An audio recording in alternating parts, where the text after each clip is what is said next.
Hello mga kapatid, magandang umaga sa inyo, magandang araw sa lahat. Isa na namang pagkakataon na pinagkaloob sa atin ng ating Diyos.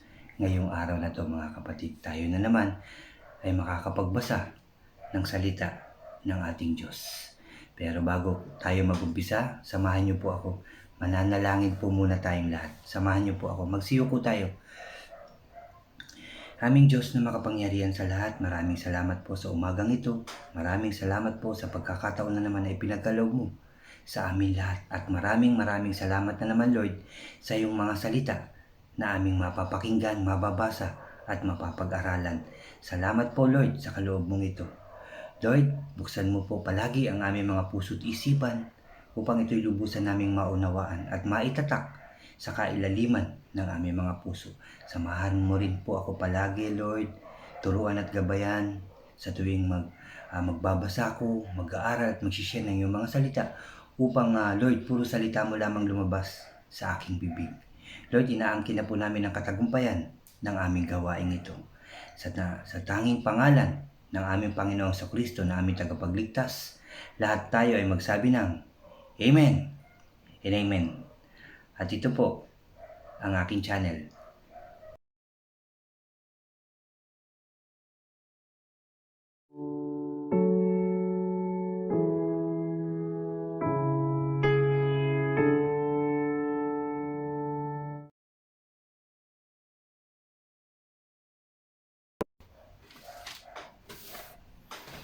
Hello po ulit mga kapatid, welcome sa aking channel, Brother OG po. At dyan po sa mga bago sa aking channel, huwag niyo pong kalimutan na mag-subscribe po kayo. Paki-like and share niyo rin po ang aking mga videos at paki-click na rin mga kapatid ang notification bell para lagi po kayong updated sa mga bago ko pang i-upload. Salamat mga kapatid, salamat po.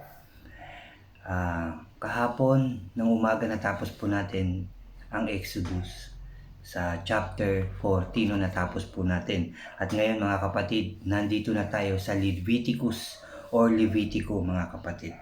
Magsimula na po tayo. Panimula.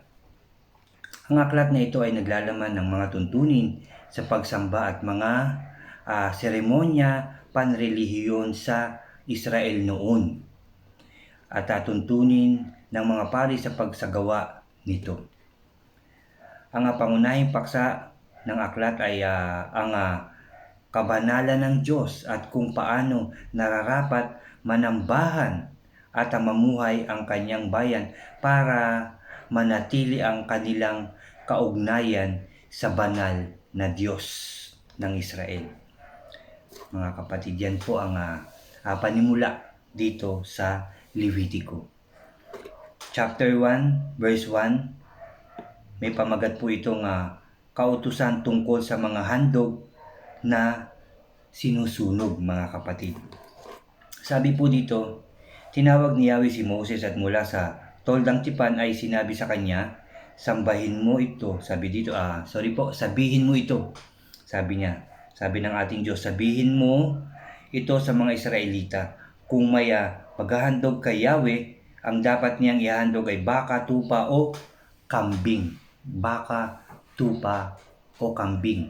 Nung panahon noon sa mga Israelita, yan ang sinabi ng ating Diyos na ihahandog. Kung baka, sabi dito ang kanyang handog na susunugin, kailangan ito'y lalaki at walang kapintasan. Sabi dito, dadalhin niya ito sa may pintuan ng toldang tipan upang maging kalugod-lugod sa akin. Ipapatong niya sa ulo ng hayop ang kanyang kamay at ito'y, sabi dito, at iyo'y tatanggapin bilang pagtubos sa kanyang kasalanan. Pagtubos sa kanyang kasalanan.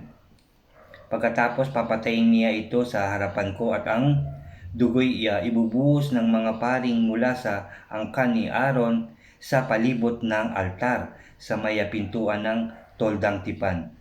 Sabi dito, babalatan niya ang hayop saka kakatayin. Sabi sa verse 7, ang mga pari na maya, sabi dito, maglalagay ng baga sa altar at iaayos sa ibabaw nito ang kahoy na panggatong. Kailangan maayos. Hindi basta-basta ito'y susunugin mga kapatid. Sabi pa dito, ihahanay nila ng maayos sa ibabaw ng apoy ang mga pira-pirasong karne, kasama ang ulo at taba. Ngunit dapat muna nilang hugasan ang laman loob at ang mga paa bago ilagay sa altar. Kailangan maayos at malinis, mga kapatid, ang paghahandog. Pagkatapos, ang lahat ng ito'y sama-samang susunugin bilang handog upang ang usok nito'y maging mabangong samyo sa akin. Ang usok, mga kapatid. Kung tupa o kambing ang ihahandog, kailangang ito'y lalaki rin at walang kapintasan. Ibig sabihin, malinis talaga, mga kapatid, dahil Diyos ang pag-aalayan nito. So, kailangan malinis, mga kapatid, walang kapintasan. Papatayin ito at sabi dito, papatayin ito ng naghahandog sa harapan ni Yahweh sa gawing hilaga ng altar, at ang dugo'y ibubuhos ng mga pari sa paligid ng altar. Kakatayin niya ito at ihahanay ng pari sa ibabaw ng apoy sa altar ang mga piraso ng karne, kasama ang ulo at taba. Ang laman loob at mga paa ay dapat munang hugasan. Inulit-uli ng ating Diyos, dapat hugasan, mga kapatid, bago ilagay sa altar. Pagkatapos, ang lahat ay susunugin upang ang usok nito'y maging mabangong samyo sa akin, no? Yung usok niyan magiging mabangong samyo sa kanya. Yung pag-aalay makakarating sa kanya dahil ito walang kapintasan ang hayop na iyong inalay, at ito'y iyong nilinis pa, mga kapatid. Kung ibon ang handog na susunugin, dadalhin niya, sabi dito, dadalhin niya ay bato-bato o kalapati. Ibibigay niya ito sa pari upang dalhin sa altar. Pipilipitin ng pari ang leeg ng ibon at ang dugo'y patutuluin sa paligid ng altar. Aalisin niya ang balahibo. Sabi rito, aalisin niya ang balahibo't bituka ng ibon at ihahagi sa tapunan ng abo sa gawing silangan ng altar. Bibiyakin niya ang katawan nito, ngunit hindi paghihiwalayin. Pagkatapos, susunugin niya ito sa altar bilang handog upang ang usok nito ay maging mabangong samyo sa akin. Ganon yung panahon na yun, mga kapatid, yung pag-aalay ng mga Israelita sa ating Diyos, no? Baka kailangan walang kapintasan, babalatan, lilinisin, mga kapatid, huhugasan. Ito ganon din sa kambing, tupa o kambing, mga kapatid. Ganon din ang lilinisin din yan, mga kapatid. Tapos pag ibon naman, ganon din, babalatan, bibiyakin, pero hindi paghihiwalayin upang ang usok nun ay maging mabangong samyo para sa ating Diyos. Maaamoy niya, no? Pag ihandog mo sa Kanya, maaamoy niya yun para pantubos sa kasalanan. Ganon ang pinagagawa sa mga Israelita nung mga panahon na yun, mga kapatid. At yan po ang katapusan ng chapter 1. Hanggang verse lang po yan. Yung panimulang ito hanggang verse 17, no? Ulitin ko ang pamagat. Kautusan tungkol sa mga handog na sinusunog. Yan po ang katapusan, no? Talagang mag-aalay ka. So, kung sarili mo naman, ang iaalay mo, hindi porke sinabing iaalay mo, dapat ka rin patayin, mga kapatid. Pwede kang mamatay o dapat kang patayin, ngunit dun sa dati mong buhay. Dahil tayo ay makasalanan, marami tayong nagawa, marumi tayo. Kung iaalay natin ang ating sarili, dapat mamatay tayo doon sa dati nating pagkatao. Dapat malinis na tayo pag ialay natin ang ating buhay sa ating Diyos. Ibig sabihin, pag inalay natin, maglilingkod po tayo sa ating Diyos. Susunod tayo sa Kanya, gagawa tayo ng kabutihan, at maghahayag tayo ng salita ng ating Diyos. Ganun po, no? Pag inalay natin ang ating buhay, dapat, ulitin ko lang, mga kapatid, dapat tayong mamatay doon sa maruming buhay natin, doon sa makasalanang buhay natin, mga kapatid. Hindi literal na papatayin ka, kundi kailangan kang mamatay sa dati mong pagkatao noon. Dahil ang buhay natin ay marami tayong kasalanan, pagkakamali, pagkukulang, marumi tayo mga kapatid, dapat mamatay na tayo ron. At pag hinandog natin ang ating sarili sa ating Diyos, dapat ay malinis na tayo. Humingi na tayo ng tawad, hindi na tayo nagkakasala, umiiwas na tayo sa lahat ng bagay na makakasama sa paningin ng ating Diyos, yung makakapagparumi pa sa atin. Ganun ang pag-aalay natin. Kailangan malinis na tayo, malinis, maayos, maganda sa paningin ng ating Diyos, mga kapatid. Ganun naman ang ibig sabihin yan para sa ating mga tao na iaalay natin ang ating sarili sa ating Diyos. Ulitin ko lang, dapat sumusunod na tayo sa Kanya, dapat gumagawa tayo ng kabutihan, nagmamahalan tayo, nagpapatawad, nagpapakumbaba na tayo dapat, at naglilingkod tayo dapat sa ating Diyos, mga kapatid. Paano natin yan magagawa? Mananalangin tayo. Hihingi tayo ng tulong, kalakasan, proteksyon sa ating Diyos upang magtagumpay tayo, mga kapatid. Yan ang dapat nating gawin, mga kapatid. Nawa, ito yung inyong maisip, mga kapatid. Hindi bawal magtrabaho, hindi sinabi ng ating Diyos yan. Dahil kailangan din natin na magtrabaho, magbanat ng buto, mga kapatid. Pero isa pa rin purpose natin kaya tayo nandito sa lupa, ang sumunod sa ating Diyos, ang gumawa ng kabutihan at maglingkod sa ating Diyos Ama na nagbigay buhay sa ating lahat, mga kapatid. Amen and amen. Ulitin ko lang, yan po ang katapusan ng chapter 1 at yung paghahandog nga nila, sinabi dito kung paano, at sinabi ko rin, mga kapatid, kung paano natin ihahandog ang ating sarili. Kailangan nating mamatay sa dati nating pamumuhay na mali at marumi, at iaalay natin ang ating sarili na malinis, maayos at maganda. Amen and amen. Maraming salamat sa ating Diyos. Maraming salamat po muli, mga kapatid, sa inyong pakikinig na naman sa salita ng ating Diyos. Ngayon naman, mga kapatid, tayo ay dudulog sa ating Diyos. Lalapit po natin yung ating mga kahilingan. Siyempre una, yung pagpapasalamat, hihiling, hihingi ng tawad at proteksyon sa ating Diyos. Magsiyo po tayo. Aming Diyos na makapangyarihan sa lahat, maraming salamat na naman sa umagang ito, Father God, sa pagkakataon na naman na binigay mo sa amin.